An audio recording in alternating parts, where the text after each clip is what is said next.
UP के बदायूं में दो युवकों में आपसी बात को लेकर ही कहासुनी हो गई, जिसके बाद ये झगड़ा इतना बढ़ गया कि एक युवक ने दूसरे शख्स पर गोली चला दी, जिसके बाद अस्पताल ले जाते हुए उसकी मौत की खबर भी सामने आई है। दोनों के बीच झगड़ा इस बात से शुरू हुआ था कि इस बार यूपी विधानसभा चुनाव में भारतीय जनता पार्टी के प्रत्याशी की जीत होगी या फिर समाजवादी पार्टी के उम्मीदवार की। ये मामला बदायूं के सदर कोतवाली शहर के सोथा चौकी के नीचे का बताया जा रहा है। और आपको बता दें कि यहाँ रहने वाले शारिक उर्फ खिल्लू देर रात ही करीब 11 बजे छोटे सरकार के दरगाह जाने वाली रोड पर चौराहे के पास खड़ा होकर कुछ लोगों से बातचीत कर रहा था।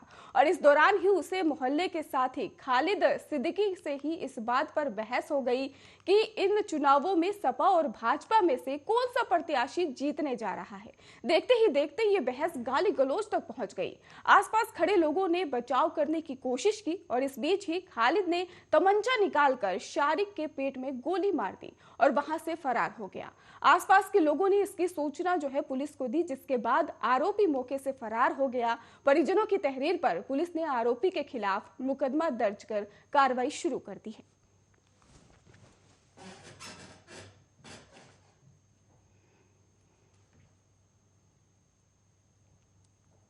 वहीं कर्नाटक के शिवमोगा में रविवार देर रात बजरंग दल के एक कार्यकर्ता की चाकू मारकर हत्या कर दी गई है। 26 साल के बजरंग दल कार्यकर्ता की हत्या के बाद जिले में तनाव बढ़ गया है। घटना रात के 9 बजे की बताई जा रही है। जानकारी के अनुसार विक्टिम का नाम हर्षा है और इस घटना पर ही कर्नाटक के मुख्यमंत्री बरवराज बोम्मई ने ही कहा है कि हर्षा को ही रविवार रात चाकू मारा गया। जांच कल रात को शुरू हो गई थी और पुलिस को कुछ सुराग भी मिले हैं।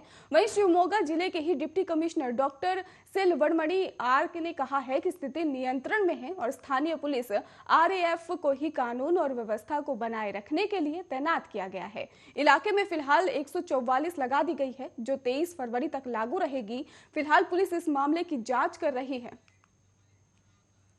दूसरी तरफ इस मामले में हिजाब विवाद से भी जोड़कर देखा जा रहा है। और दरअसल आपको बताते चले कि हर्षा ने ही हाल ही में अपने फेसबुक प्रोफाइल पर हिजाब के खिलाफ और भगवा शॉल के समर्थन में एक पोस्ट साझा किया है। और अब इन अफवाहों को हवा देते हुए कर्नाटक के मंत्री ईश्वरप्पा ने ही आरोप लगाया है कि इस हत्या की साजिश में समुदाय विशेष के गुंडे भी शामिल हैं। उन्होंने कहा कि घटना से काफी डिस्टर्ब हूं और उसकी हत्या समुदाय विशेष के गुंडों ने की है। उन्होंने आगे ये भी कहा कि मैं फिलहाल शिवमोगा जा रहा हूं। और ईश्वरप्पा ने यह भी कहा है कि कांग्रेस नेता डीके शिवकुमार के भड़काने पर यह हिंसा हुई है, क्योंकि उन्होंने कहा था कि तिरंगा हटाकर भगवा लहराया गया है।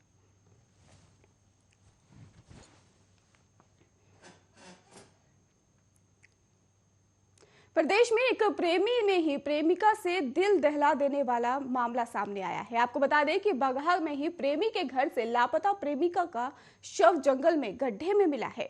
युवती की गला दबाकर हत्या कर दी गई थी और इसके बाद शव को जल्दी गलाने के लिए गड्ढा खोदकर उसके ऊपर काफी मात्रा में नमक डाला गया था।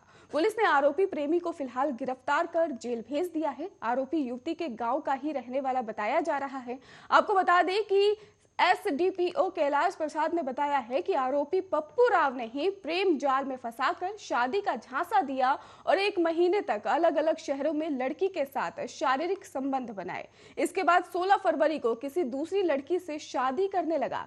लिहाजा तिलक समारोह में ही प्रेमिका रानी पहुंच गई और लड़के ने उससे शादी करने से इनकार कर दिया। इसके बाद वो लड़की प्रेमी के घर पर ही धरने पर बैठ गई। धरने पर बैठने के बाद ही दूसरे दिन उसने महिला थाने में मामला दर्ज करवाया और फिर लड़के के घर जाकर वहीं धरना दे दिया।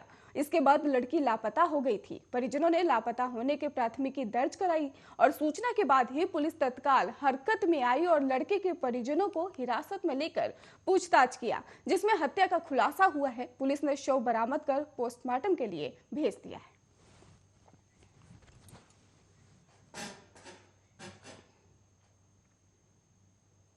वेस्टइंडीज के ही खिलाफ घरेलू सीरीज में 3-0 से ही क्लीन स्वीप करने और से भारत सोमवार को हुई आईसीसी पुरुष T20 अंतर्राष्ट्रीय टीम रैंकिंग में ही शीर्ष पर पहुंच गया।